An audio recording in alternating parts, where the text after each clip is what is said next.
Once a giant, always a giant. For me, it's only a giant. What's going on YouTube? Diggy546. Definitely hit that subscribe button if you're new. Like the video if you like the video. And I won't tell if you click that bell. But let's go ahead and get into this. Alright, so we got something like breaking news. We have been waiting pretty much all offseason, or ever since Malik Nabers got drafted, to figure out what jersey number he wear. And usually I wouldn't make a video about just the rookie's jersey number, but I think this is a really cool story. So he's actually going to be wearing number 1, and I'm sure some people are saying number 1's retired, and it is retired. Ray Flaherty's family actually gave him the honor of wearing number 1, and those are big shoes to fill, because he may not be well known among younger Giants fans, or even some older Giants fans who weren't around in the 30s or the early 30s. But he's a guy whose jersey retired. He's a Pro Football Hall of Famer. He's a World War II veteran, I'm pretty sure. And he's also a guy that coached basketball in college, and he also coached in the NFL. So a Renaissance man, pretty much. And I just wanted to give him his flowers. This is the perfect time, and this is exactly why his family agreed to do this, is that they wanted to give their father's name some light again. And I just wanted to do the best I can here to do that. So he started on the Giants in 1929. That's a year before my grandmother was born. That is like, that's almost 100 years ago. 29, the Giants were 5 years old at that point. So started off in 1929, left to go coach college basketball, came back in 1931 and stayed there all the way through 1935. He played end with the Giants, which that position doesn't even exist anymore, but he played end, and he led the NFL in receiving. Led the NFL in yards, receptions, touchdowns, yards per reception, and yards per game. Three-time All-Pro, and a guy that helped get the Giants an NFL championship in 1934. So his jersey was retired literally right after he retired, the same offseason pretty much, or the following season after he retired. And it was the first time in NFL history that a player retired and his jersey number was retired. So this guy was a pioneer. He wore number 1, and it was just fitting, because number 1 was literally the first jersey that was ever retired in professional football. So let's give our flowers, let's give our respect and honor Ray Flaherty, and say thank you to his family for allowing Malik Nabers to wear this jersey. So what happened with Malik Nabers is he kind of got an inkling that maybe he may be able to wear a retired jersey from John Mara. John Mara calls him up into the office, almost like a principal's visit. And, Malik Nabers is probably trying to figure out what's going on. At this point, he had forgotten. John Mara says, "So what's going on with the jersey? What number do you want?" And he said, "I would like 1, but I'm not going to force his family. I don't want to force them into trying to unretire his number." And lo and behold, John Mara had already talked to the Flaherty family, and they all signed off on it, all of his kids. And Malik Nabers is going to be wearing number 1.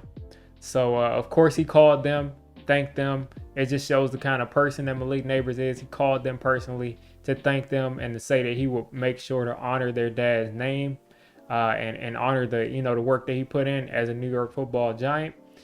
And he's got big shoes to fill, man. That first jersey ever retired in professional football. One of the first Hall of Famers who was a Giant. A guy that really made an impact on the world and on the New York Football Giants. So wanted to give him his flowers, and Malik Nabers will be wearing number 1. And they're going to be unretiring the jersey specifically for Malik, and then re-retiring it when Malik either changes the number or he, retires himself.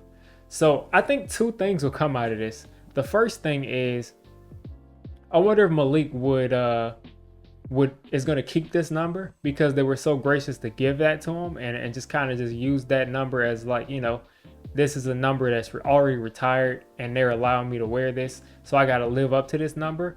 Or I wonder if he's just going to switch numbers if 8 became available next year. Not to wish anything bad on 8 over my shoulder, but if that became next year, if it became available next year, would Malik Nabers just switch to 8, or is he going to be satisfied with 1? So we'll find that out when we come to that.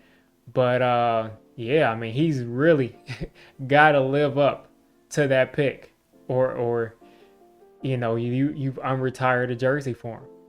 That's a huge thing, especially in the 100th year. That's a huge thing, and I think this is appropriate to do. Even if Malik only wears this jersey for 1 year, it'll be on the 100th year anniversary, and it'll be honoring one of the great Giants players. So I think this is perfectly fitting for a player that we drafted high, a player that we think is going to be great. And yeah, so listen, you're wearing number 1, Malik. We need you to lead the league in receptions and yards and touchdowns and everything like that.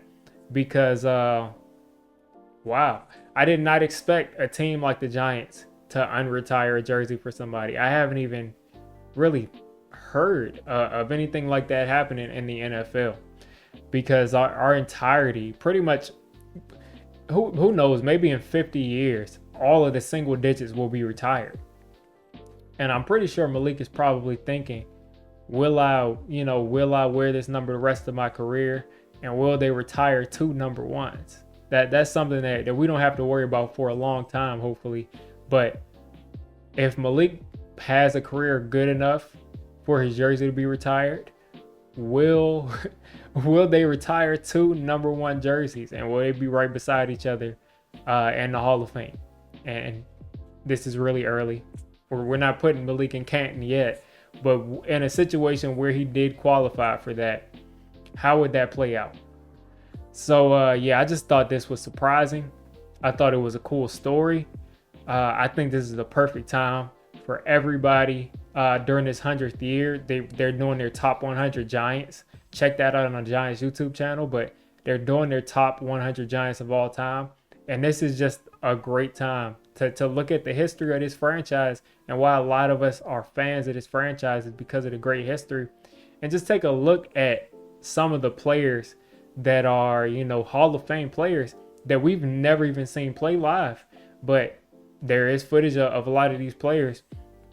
And yeah, it's just a great time to take a look back at a lot of these players that really get lost.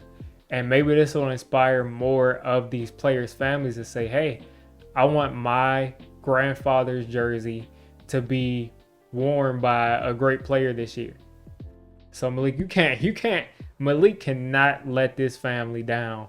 He has got to show up and show out in his career, and I think he will. I think he's taking that serious, and I think they won't regret that they gave him number 1. So you all let me know what you think of a jersey being unretired for a rookie that hasn't even touched the field yet. Hasn't touched the field yet, and he's getting number 1. You all let me know what you think. You made it this deep into the video. Come on, just hit the subscribe button. I make Giants content primarily, draft content secondarily, and during the season, I'm going to be doing a lot of reacting to pretty much most of the NFL games and everything NFL. So if you made it this deep, go ahead and join the D6 squad.